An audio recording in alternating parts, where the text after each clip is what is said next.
Hello, I think I'll start this by uh, saying something positive, and that is that I'm now finding I'm coping better with my situation at the moment. We have both been symptom free despite the fact that we were in Japan recently, and we feel fine. However, I did at one point decide to delete my British English bits and pieces page because of various reasons. I'll try to explain as briefly as I can. Some of you may know that I have epilepsy. This started about almost 10 years ago, and I didn't particularly have bad symptoms. I didn't fall down and fit. My seizures were typically absences where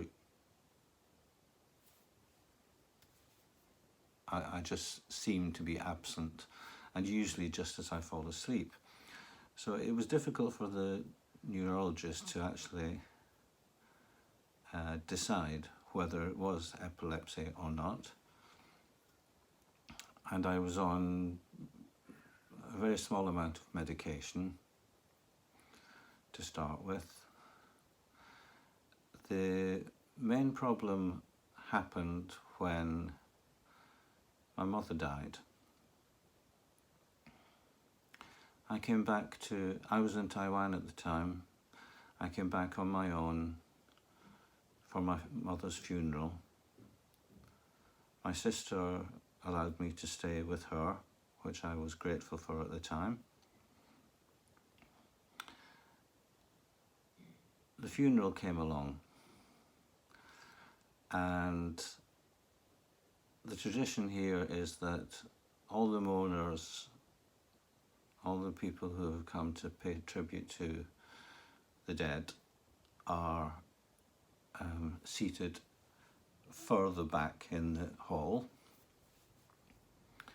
and principal mourners, the main family, that is only my sister and I, are supposed to sit in the front 2 rows. I don't think I was coping very well. Well, I know I wasn't coping very well. I was very distraught. My sister, her 2 sons and her 2 granddaughters walked in to the hall in front of me and sat on the front row. There were only 5 seats. And I, just for a second, thought, where do I go? What do I do? So I slipped in to the next row behind them, but I think the stress and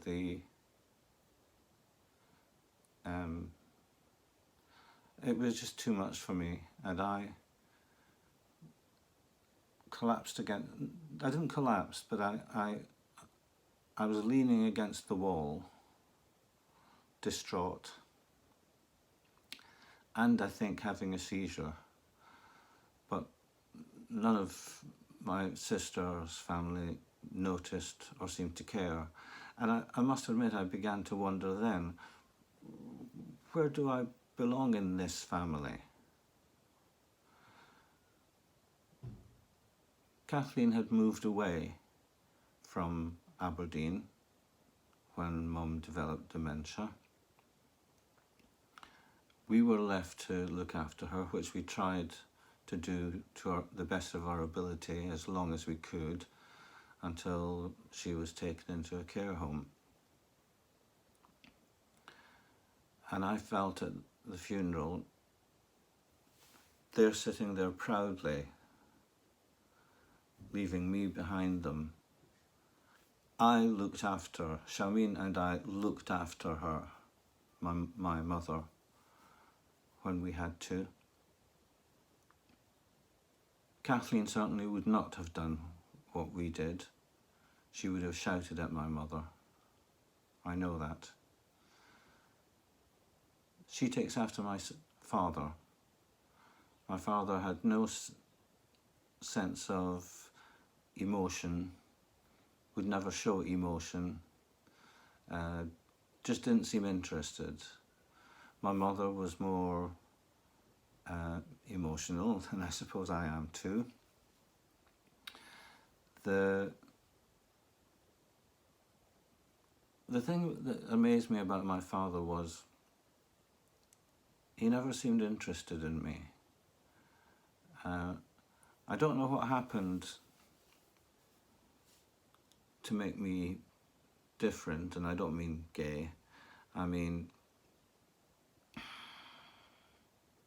no one encouraged me to study, no one encouraged me to do well at school, but yet I did. And I think that has set me apart from the family, because they don't understand.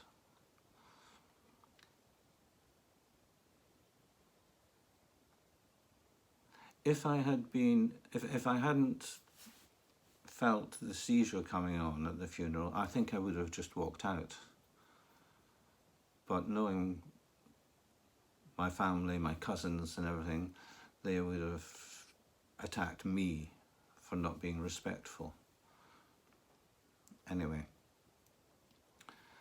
I have since last year, I mean, my mother's funeral was 5 years ago, but since last year I have fallen out with all of the cousins because of the way they treat me. I've never really stood up for myself. I think that's something else I get from my mother. I always accepted what people did, even if I didn't agree with it. I didn't stand up to criticism from my tutors at university. I just accepted that I had to listen to people. Well, I've listened long enough to cousins, and I wrote letters to tell them. And they claim I'm simply trying to get attention. I don't need attention from people like that, but I would have liked to have been acknowledged by the family and treated the same. Every time I phoned some of the cousins, they wouldn't phone me back, they phoned my sister back. And I didn't like that, I objected.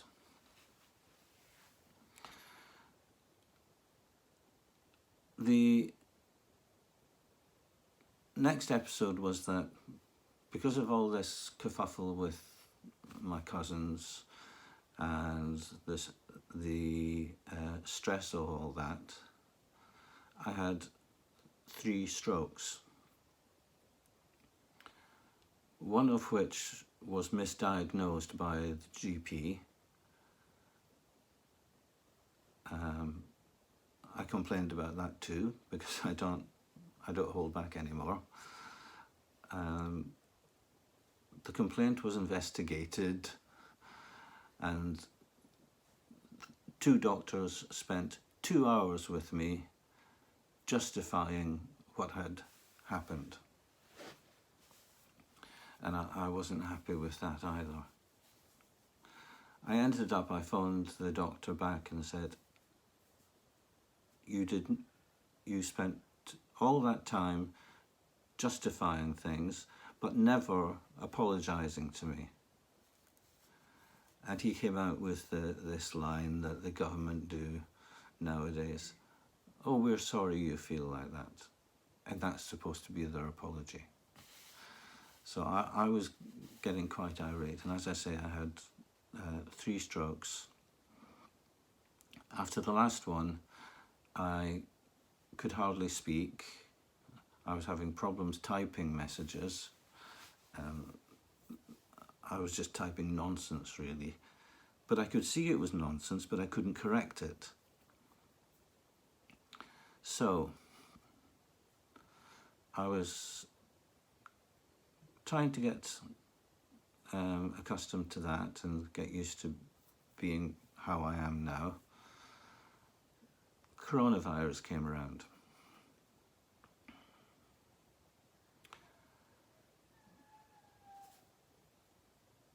As I say, I was never encouraged to study, to do well at school, and nobody else in my family was, and nobody did, of course. I have to say that my sister isn't really very bright. Her two sons are the same, and one of the sons has two daughters. He doesn't live with the mother anymore, the girl's mother anymore, because, well, she's a nasty cow, to be honest. One of the daughters lives in Aberdeen, about 16 miles from my sister. The other one lives a little closer, just on the edge of Aberdeen. She's 15, the young one is 15, no, she's 17, and she's bored at home. I think that means she doesn't get on with her mother and she wants out. So she demands of her father to come and pick her up and take her to my sister's. My sister is 74, has similar health issues to myself, except doesn't have epilepsy. And they agree to this. That's what gets me. So I sent a message to Ashley and said, you shouldn't be visiting your grandmother. And she more or less told me to mind my own business. I'm not doing anything wrong, she said. But then her sister joined in, the older one, who I thought was a bit more responsible. And to be honest, a bit... Well,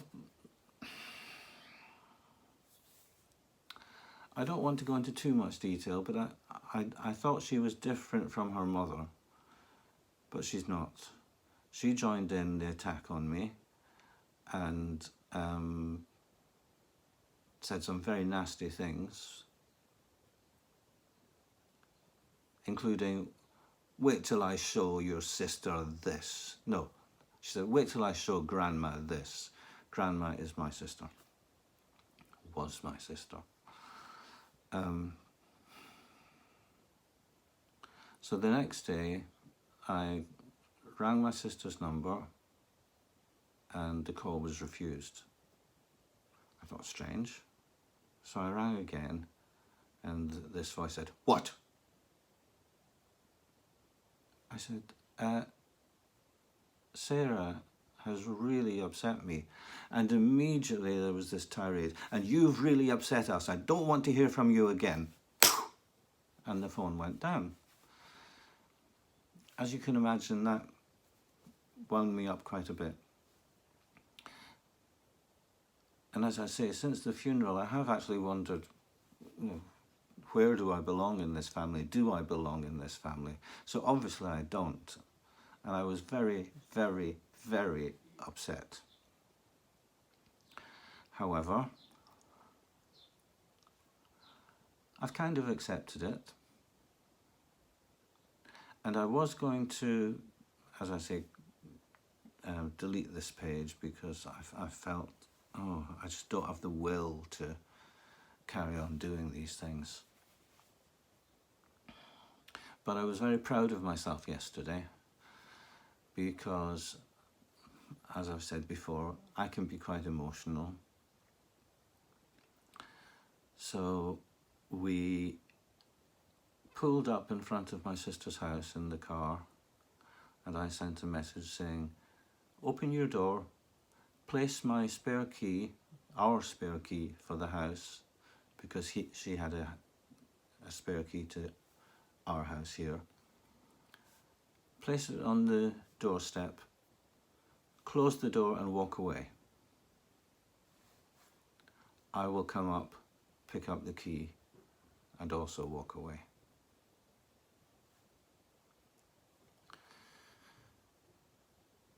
So I did it.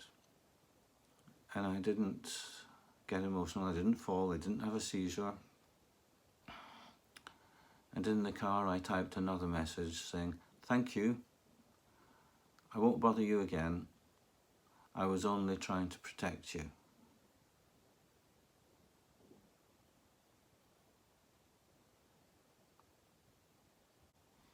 So I now accept that I don't have a sister, that the whole lot of them are silly, stupid. Oh, I forgot something. The older sister, the older granddaughter, I should say,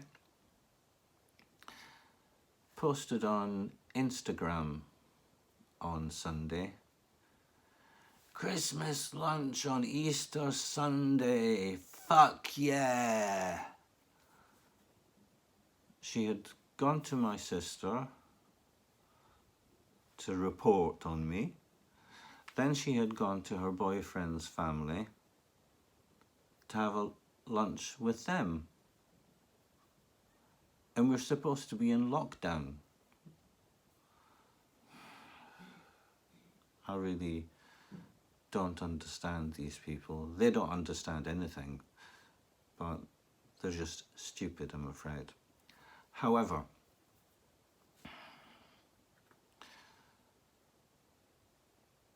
someone kindly asked me to reinstate the page. I was glad to get a response because I was beginning to think, well, nobody cares. Nobody wants to see this page and the things I post. But I've started again. I don't know what I'm going to do next, but I do want to end on a positive. When I need things, I know I have music. I love music, as several of you probably know.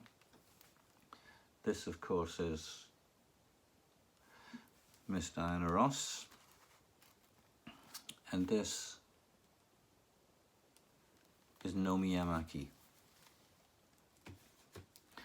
Sadly, because of the coronavirus, I was due to see these people in concert. The Nomi Yamaki concert in Tokyo was cancelled, and the tour of the UK by Diana Ross in June, July is possibly being rescheduled, and I'm really quite disappointed.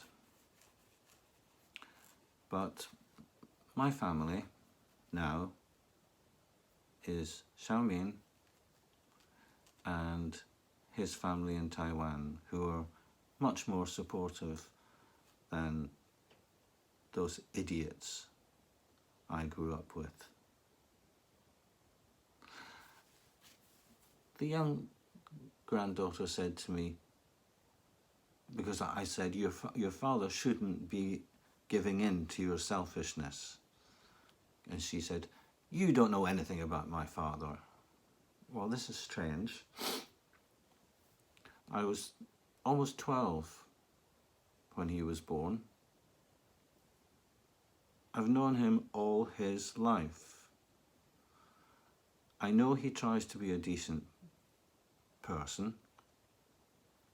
I know he loves his daughters very much. I also know he's unreliable. But I certainly know him. Anyway, I'm sorry about this long rant and the tale of my woes. I'm pulling myself together and I'll get there, I'm sure. With Charmaine and with music, I'll get there. In the meantime, with COVID going on, to all of you who look at this, please, please, please take care. Stay at home. And you know why I'm saying that.